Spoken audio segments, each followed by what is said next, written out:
چونکہ ہم نے اس بات کا تذکرہ پچھلی آیات میں پڑھا کہ لوگوں نے فرشتوں کو اللہ کی بیٹیاں قرار دیا،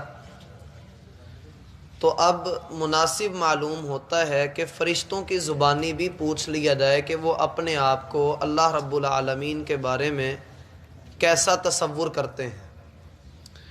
فرشتے اللہ سبحانہ و تعالیٰ کی وہ مخلوق ہیں کہ جنہیں اللہ رب العالمین نے نیکی اور بدی میں امتیاز کرنے کی قوت عطا کی ہے، لیکن ان کو اتنی قوت نہیں دی کہ وہ بدی کا ارتکاب کر سکیں۔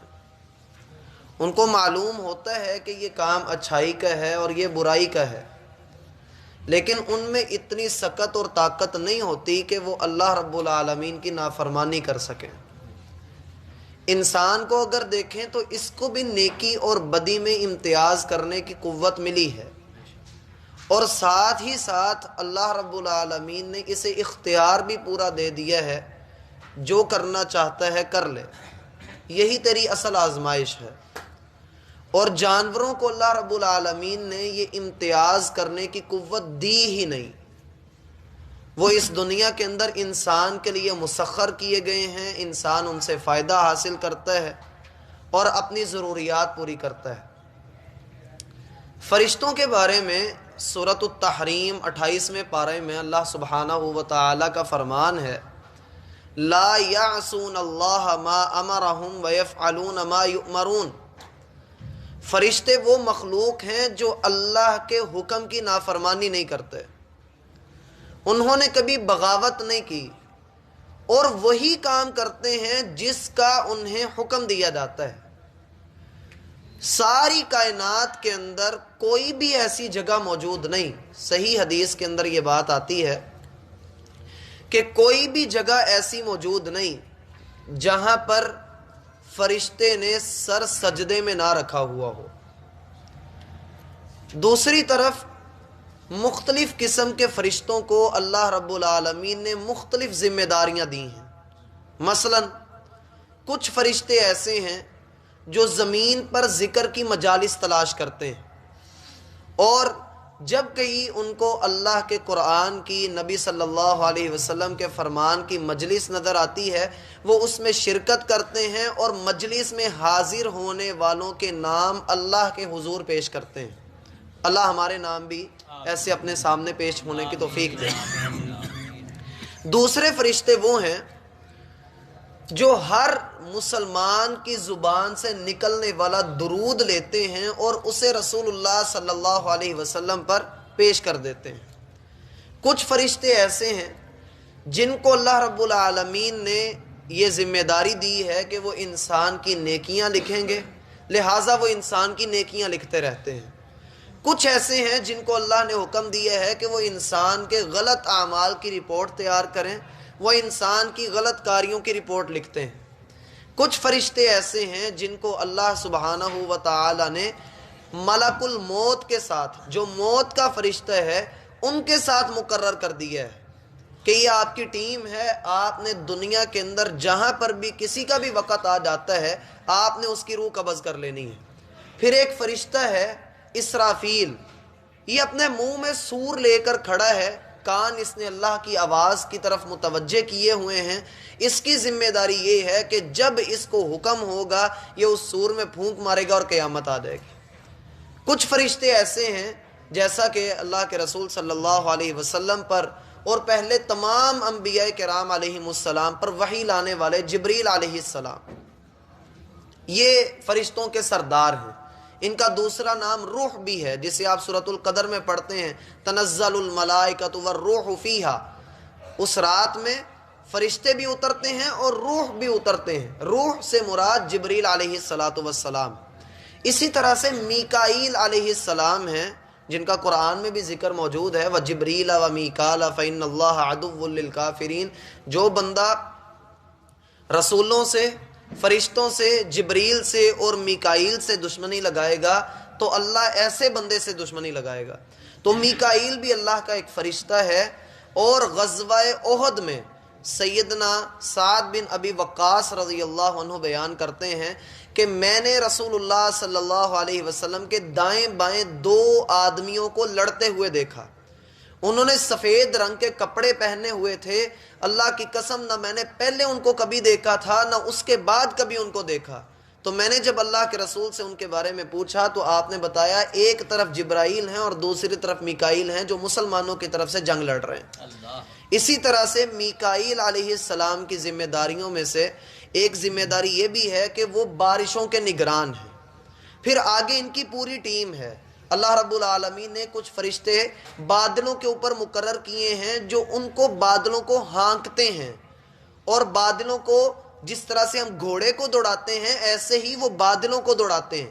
وہ ان کے اوپر اپنا گرز مارتا ہے اور بادل کے اندر سے جو ہے وہ بجلی کی کڑک ہوتی ہے، آواز آتی ہے جسے ہم کہتے ہیں کہ بادل گرج رہے ہیں. وہ در حقیقت پیچھے یہ فرشتے اپنی ڈیوٹی ادا کر رہے ہوتے ہیں. اسی طریقے سے کچھ فرشتے ایسے ہیں جو فجر اور عصر کے وقت اپنی ڈیوٹیاں بدلتے ہیں. جو ایک ڈیوٹی اللہ رب العالمین کے ہاں شفٹ یہ چلتی ہے فجر سے لے کر عصر تک. اس معاملے میں جو لوگ فجر کی نماز میں حاضر ہوئے فرشتے ان کی گواہی دیتے ہیں کہ اللہ فلاں فلاں بندہ فجر کی نماز میں حاضر تھا. پھر عصر کے وقت یہ فرشتے اوپر چلے جاتے ہیں اور اوپر والے فرشتے نیچے آ جاتے ہیں اور وہ آ کر گواہی دیتے ہیں کہ اے اللہ فلاں فلاں بندہ عصر کی نماز میں حاضر تھا. اور بعض نے اس کو دوسرے طریقے سے بھی کہا کہ فجر کے وقت جو فرشتے آتے ہیں وہی جب عصر کے وقت اوپر جاتے ہیں تو گواہی دیتے ہیں اے اللہ فلاں فلاں بندے فجر اور عصر میں حاضر تھے. کچھ فرشتے ایسے ہیں جو بیت المعمور کا طواف کر رہے ہیں. بیت اللہ کے بالکل اوپر فرشتوں کے لیے اللہ رب العالمین نے ایک طواف کی جگہ مقرر کی ہے جسے بیت المعمور کہا جاتا ہے. یہ سورۃ الطور 27ویں پارے میں اس کا ذکر بھی ہے. اللہ فرماتے ہیں وَالطُّورِ وَكِتَابٍ مَّسْطُورٍ فِي رَقٍّ مَّنشُورٍ وَالْبَيْتِ الْمَعْمُورِ. بیت معمور یہ ایک ایسا گھر ہے جیسے ہم خانہ کعبہ کا طواف کرتے ہیں ایسے اس کا بھی طواف کیا جاتا ہے. یہ کس کیفیت میں ہے اللہ بہتر جانتا ہے. صحیح بخاری کی روایت میں آتا ہے اللہ کا رسول فرماتے ہیں جب میں معراج پر گیا تو میں نے وہاں پر ابراہیم علیہ السلام سے ملاقات کی. وہ بیت معمور کی دیوار کے ساتھ ٹیک لگا کر بیٹھے ہوئے تھے. تو اس گھر کا 70,000 فرشتے ہر روز طواف کرتے ہیں. اس گھر کا ہر روز 70,000 فرشتے طواف کرتے ہیں. اللہ کے رسول صلی اللہ علیہ وسلم فرماتے ہیں کہ جو ایک مرتبہ طواف کر لیتا ہے قیامت تک اس کی باری نہیں آتی. یعنی اللہ کی مخلوقات، اللہ کی ایک مخلوق، یہ فرشتے کی تعداد میں کتنے زیادہ ہیں. پھر کچھ فرشتے ایسے ہیں جن کو خاص اللہ نے اپنی بندگی کے لیے ہی پیدا کیا ہے. اللہ نے کسی کو سجدے کی حالت میں پیدا کیا، وہ سجدے میں ہی ہے جب سے وہ پیدا ہوا ہے. کسی کو رکوع کی حالت میں پیدا کیا، وہ رکوع ہی کی حالت میں ہے.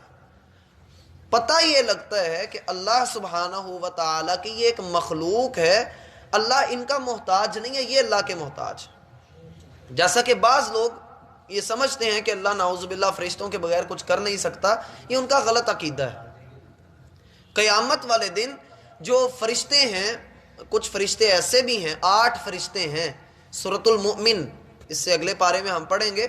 8 فرشتے ہیں جنہوں نے اللہ سبحانہ و تعالیٰ کے عرش کو تھاما ہوا ہے اور وہ وہاں پر رہ کر اللہ رب العالمین کے عرش کے نیچے، یہ سب سے مقرب فرشتے ہیں، سب سے قریبی فرشتے ہیں.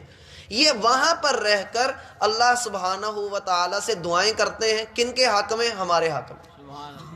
ہمارے حق میں دعائیں کرتے ہیں. قرآن کے الفاظ ہیں وَيَسْتَغْفِرُونَ لِلَّذِينَ آمَنُوا. وہ ایمان والوں کے لیے اللہ سے بخشش کا سوال کرتے ہیں، اے اللہ ایمان والوں کو بخش دے، اے اللہ تو نے ہر چیز عطا کر دی. ربنا وسعت کل شیء، اے اللہ تو نے ہر چیز کو وسیع کر دیا. اے اللہ فاغفر للذین تابوا واتبعوا سبیلک وقہم عذاب الجحیم. اے اللہ ان لوگوں کو معاف کر دے جو تیرے حضور آ کر توبہ کرتے ہیں اور تیرے رستے کا اتباع کرتے ہیں. اے اللہ ان کو بھڑکتی ہوئی آگ کے عذاب سے بچا لینا. ان ساری تفاصیل کے بعد بندے کو خبر ہو جاتی ہے کہ جو لوگ اللہ رب العالمین کی بیٹیاں قرار دے رہے ہیں، ذرا دیکھا تو جائے ان کی ذمہ داریاں کیا ہیں اور وہ اپنے منہ سے کیا کہتے ہیں. یہ فرشتوں کا کلام ہے جو یہاں آیت نمبر 164 سے شروع ہو رہا ہے. اللہ فرماتے ہیں کہ فرشتوں کی یہ بات ہے کہ وَمَا مِنَّا إِلَّا لَهُ مَقَامٌ مَعْلُوم. ہماری کوئی حیثیت نہیں، ما منا، ہم کچھ بھی نہیں ہیں، الا مگر ہمارا یہ کام ہے کہ لہو مقام معلوم، اللہ نے ہم میں سے جس فرشتے کو بھی پیدا کیا ہے، جس کو بھی بنایا ہے، اس کی ایک ذمہ داری اللہ نے لگا دی، وہ اپنی ذمہ داری پوری ادا کر رہا ہے۔ کسی کو بھی اس کے اوپر جو ہے وہ کوئی اس کے اوپر اور اپنا حکم نہیں لگا سکتا، نہ وہ اس حکم کے دائرے سے باہر نکل سکتا۔